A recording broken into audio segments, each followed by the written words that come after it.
Je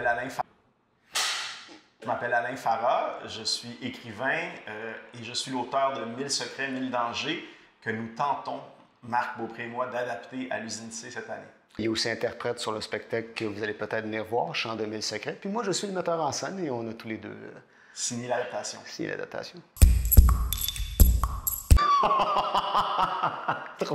En général, Verfremdungseffekt, je pense que c'est ça.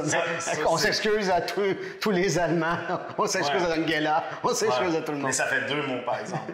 Amour, amitié et Verfremdungseffekt. distanciation. Verfremdungseffekt. Tellement. Mais, ben, tu sais, moi, je te dirais que l'essentiel qui me motive tout ça, c'est honorer, ben là, je sais que je te lance des fleurs, là, mais honorer la vertu et la beauté de ce que je vois dans le travail d'Alain, dans le travail d'Alain. Moi, c'est bien important pour moi, ça. Oui, merci. Moi, je pense que l'aspect laboratoire est trippant aussi parce que je pense qu'on en avait l'intuition, mais qu'on s'en rend compte en travaillant ensemble depuis quelques mois, qu'on a une vision artistique qui s'apparente beaucoup à bien des égards.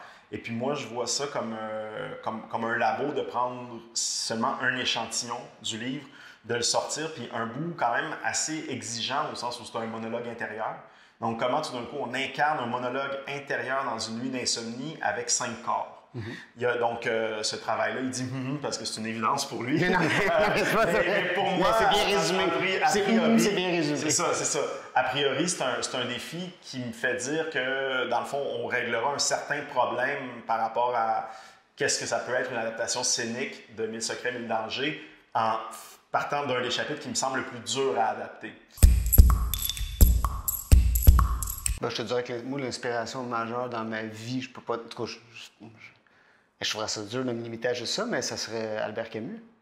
Albert Camus serait une grande inspiration dans ma vie, tant morale qu'artistique. Voilà. Wow! Tu es capable de battre ça? James Joyce, donc c'est une trajectoire qui est très riche, hein, qui part de quelqu'un qui va écrire des short stories, des nouvelles, donc très généreuses, qui essaie d'incarner par le biais de personnages son Irlande natale. C'est sûr que j'en aurais pour le reste de ma vie. D'ailleurs, Joyce disait, j'en donne pour 3 siècles aux spécialistes avec mes œuvres. Rien de moins. Un homme très modeste. Très, très modeste. Moi, c'est assez simple, mais c'est même un peu vulgaire. T'es-tu tanné de jouer des méchants? Parce que je suis un interprète aussi, puis je joue tout le temps des bombes. Ouais. Ma réponse, c'est... Ben, je dis... C'est un peu tannant, c'est sûr, mais ma réponse est déjà toute faite. C'est juste que moi, j'essaie de les voir autrement que comme des bombes. Moi, ce qu'on me demande, c'est vrai? Ah, Qu'est-ce qui est vrai? Qu'est-ce qui est vrai? C'est la question qui revient tout le temps. Mais sur le mode, c'est pas une question qui est comme ça, c'est... Ouais, on se demande ce qui est vrai, ce qui est pas vrai. On veut-tu en parler? On veut-tu pas en parler? On posait quand même la question. Sauf une fois, j'étais dans un cégep, puis c'était une rencontre d'1 heure et demie, puis c'était un questionnaire vrai ou faux. Fait qu'ils ont pris tout ce qui était dans mon travail depuis 20 ans, puis ils ont dit ça, c'est-tu arrivé ou c'est pas arrivé? Là, j'étais comme, je me suis amusé à dire le contraire de ce qui était inventé plus jamais, mais bon. L'Usine C, c'est un peu il s'est réputé pour l'avant-garde de ses propositions artistiques. Les spectacles qui sont appelés à jouer là, qui arrivent d'Europe ou même au Canada, font preuve de beaucoup d'audace, de radicalité dans leurs propositions artistiques. Puis ça, c'est quelque chose qui me rejoint beaucoup. Voilà. Mais pour aller dans le même sens, moi, mes premières grandes expériences esthétiques au théâtre, je les ai eues à l'Usine, à l'Espace Groupe et à l'Usine. C'est les 2 endroits où je sens que j'ai été formé, en fait, comme spectateur de théâtre là, dans les années 90. C'est ma 2e collaboration. Donc, en 2014, j'avais eu la chance de travailler avec Marie Brassard dans le cadre du festival Actoral, dans une petite courte pièce que j'avais faite qui s'appelait Les Fortifications de Vauban.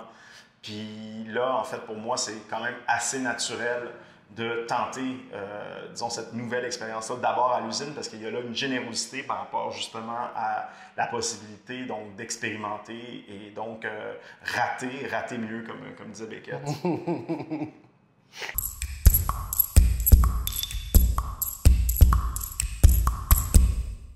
Ben, d'abord, ça se résumerait bien en disant qu'on est ambitieux. Maintenant, la forme que cette ambition-là va prendre, tu sais, on pensait peut-être porter jeter notre dévolu sur un autre chapitre, voir comment on va l'adapter. Mais éventuellement, peut-être voir comment on serait capable de prendre tout le roman et l'adapter. Ouais. Fait qu'il y a une question de durée, une question après ça, est-ce que les conventions changent beaucoup, la forme du spectacle? Parce que, tu sais, c'est un roman épique, mais c'est aussi que ça a beaucoup beaucoup de protagonistes, puis il y a beaucoup... On pourrait changer le mode d'adresse au public, puis les conventions scéniques pourraient changer constamment. Est-ce que c'est vraiment ça? Je pense que l'idée, c'est peut-être, dans un deuxième temps, d'aller chercher quelque chose de très différent de celui qu'on a fait là. Donc, je parlais de monologue intérieur, tout ça. Donc, peut-être qu'il faut aller vraiment à l'opposé pour voir. Puis, en étirant comme ça, si on veut, l'élastique des possibilités, on va avoir une meilleure vision de qu'est-ce que ça pourrait être à large. Mais moi aussi, je partage cette ambition-là. Inch'Allah.